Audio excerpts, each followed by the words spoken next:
कर्म करो फल मिलता है। कर्म करो फल मिलता है। आज नहीं तो कल मिलता है। जितना गहरा कुआं खोदो उतना मीठा जल मिलता है। नमस्कार दोस्तों, मैं ये बी कुमार आज से इस यूट्यूब चैनल और फेसबुक पेज और इंस्टाग्राम पेज इन सब के माध्यम से मैं आप लोगों से जुड़ना चाह रहा हूँ। और इन माध्यमों से हम लोग पॉलिटिकल से लेकर के हर एक चीज़ पर चर्चा करेंगे और हम लोग स्टडी करेंगे। खासकर बड़े बड़े जो एग्जाम्स का जीएस पर हम लोग खासकर इस यूट्यूब चैनल का मोटिव यही है। आज एक छोटे से स्टोरी जो कि जिससे मैं बहुत ज़्यादा प्रभावित हो गया, उस स्टोरी को सुन मतलब बताकर आप लोगों के साथ शेयर करके इस यूट्यूब चैनल का शुभारंभ करते हैं। कहानी है महाभारत से, क्योंकि महाभारत एक बहुत बड़ा ग्रंथ है। इसमें हर पल पल में हर एक शब्द में कुछ ना कुछ नया सीखने को मिलता है। और उसी महाभारत से आज एक छोटा सा वृतांत सुनना चाहता हूँ।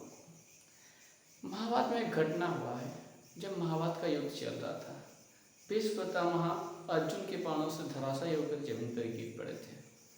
और ये उसी समय का बात है जब एक्चुअली में केस क्या था। महाभारत में एक नियम बनाया गया था कि जब महाभारत का युद्ध सूर्यास्त होने पर खत्म हो जाए तो सारे पांडव कौरव मिल करके ये भीष्म पितामह की कुछ कुछ बातों का अनुसरण करेंगे, उनके दिए हुए ज्ञान पर चर्चा करेंगे। क्योंकि भीष्म पितामह बहुत बड़े ज्ञानी थे। वो बृहस्पति के भी शिष्य रहे, शुक्राचार्य के शिष्य रहे, भार्गव परशुराम के शिष्य रहे, जो कि देवगुरु बृहस्पति का शिष्य रहा। शुक्राचार्य दानवगुरु दैत्यगुरु शुक्राचार्य इनका जो शिष्य रहा, जो परशुराम जैसे महाविद्वान महाज्ञानी का शिष्य, महाधनधर का शिष्य रहा, तो खुद में भगवान जैसे मतलब स्थान उनका मिलता है। तो उनसे ज्ञान लेने सारे पांडव और कौरव सांझ समय में इकट्ठा हो जाते हैं।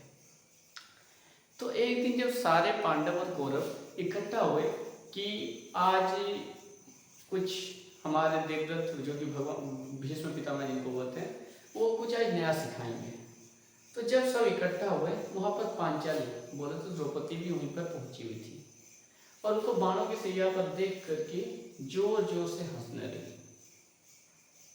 अब क्यों हंसने लगे? सब गुस्सा के देखने लगे। द्रौपदी इतनी बड़ी पटरानी, इतनी बड़ी महारानी, और एक बूढ़े व्यक्ति जो कि फिलहाल इस स्थिति में है कि जिनको दयनीय स्थिति में प्रणाम करने का मतलब बहुत स्थिति गंभीर था उनका।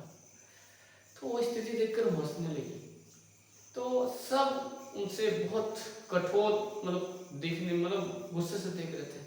बाद में पूछे कि क्या हुआ, आप ऐसे क्यों हंस सकते हैं? ये तो हमारे फिर भी गुरु समान है और इनके ऊपर हंसना ही गलत बात है।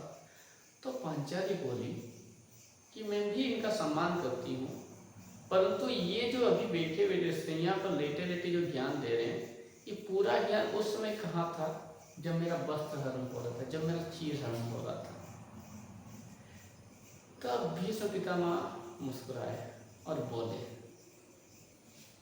देखो बच्चा, उस समय में कौरव का गुलाम था और हो ना हो मैं अपनी प्रतिज्ञाओं से बंधा हुआ था।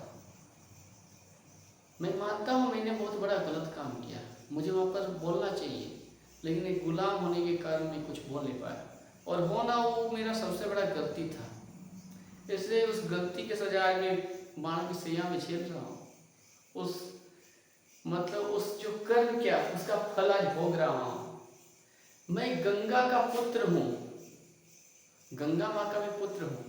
गंगा माँ के यहाँ पर सब जाकर अपने पाप धोते हैं, सब धोते हैं कि मेरा पाप धुल जाए, मैं मोक्ष प्राप्ति हो जाए, मैं मुक्त हो जाऊंगा। पापों से कोई मुक्त नहीं होता। अपने किए गए कर्मों से कभी भी कोई मुक्त नहीं हो सकता। मैं खुद ने जो कर्म किया उसका परिणाम आज मैं भोग रहा हूँ और देख रहे हो सबके सब। ये आने वाले भविष्य जो पाखंड आने वाला है उसके लिए तमाचा है कि कोई कर्मकांड कोई भी आपका जो खास करके जो गंगा मैया आपके तन को धोते हैं, आप वहाँ से गंगा मैया से एक वहाँ से उपमा ले सकते हैं, एक मोटिवेशन आज के से कोई गलत काम नहीं करेंगे। ये हो सकता है क्योंकि गंगा माता बहुत ज़्यादा पवित्र है और पवित्र स्नान करने के बाद आपके मन परिवर्तन हो सकता है, लेकिन आपके कर्म परिवर्तन नहीं हो सकते। आप जो गलत काम किए हैं उसका परिणाम तो भोगना ही पड़ेगा। मैं खुद गंगा पुत्र होकर के भोग रहा हूँ, तो आप लोग तो साधारण इंसान हैं, आप लोगों को कोई आपका परिणाम भोगना ही पड़ेगा। और ये हम लोग के लिए बहुत बड़ा मोटिव है। कुछ भी कहिए, रावण भी बहुत ज्ञानी था, सबसे बड़ा शिव भक्त हुआ करता था, लेकिन उससे भी उसके कर्मों की सजा भगवान के हाथों मिला। तो आपको कोई टोटका टोना कुछ नहीं बचा सकता। आपका कर्म का फल ही इसी जन्म में, इसी धराभूमि पर, इसी मृत्युलोक पर भोग के जाना ही पड़ेगा। इसका दूसरा कोई उपाय नहीं है। तो सबसे पहले कर्म सुधारिए, बाद बाकी अपने आप सुधर जाएगा। बहुत बहुत धन्यवाद।